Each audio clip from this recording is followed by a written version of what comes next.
Tret de sortida al Terra Roja Arts Festival, una mostra que pretén ser punt de trobada d'artistes de diferents disciplines artístiques i que se celebra a Vilamur, al Pallars Sobirà, des de divendres i fins diumenge.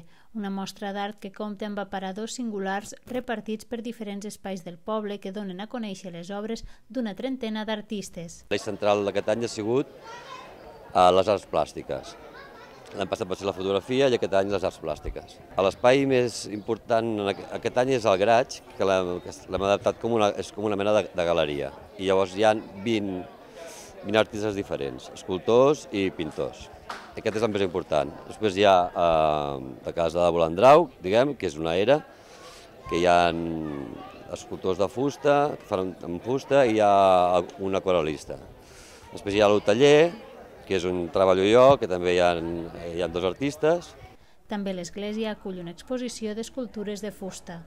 Els carrers de Vilamur s'han omplert també de decoració i artesania que acompanyen al visitant durant el recorregut per les diferents sales d'exposicions i a banda es compta amb activitats paral·leles. Aquest any com a innovació hi ha aquesta performance de música i llums que es fa a Pic de l'Orri, que això és amb lluna plena, és una cosa molt diferent i que no s'ha fet mai enlloc. També hi ha una sèrie d'activitats durant tots els 3 dies al poble, és totalment gratuït, excepte el concert que es fa el dissabte on actua la Sara Roy i em sembla que porta alguna sorpresa.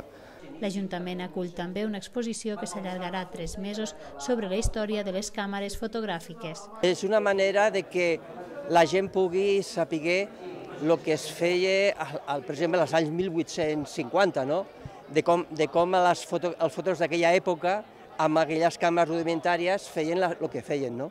Llavors, aquest any l'exposició va d'això, una història des de 1850 amb aquelles càmeres de fuelle fins acabant amb les càmeres digitals. I després, pels crios, he portat una col·lecció de càmeres de joguina, que són càmeres de veritat.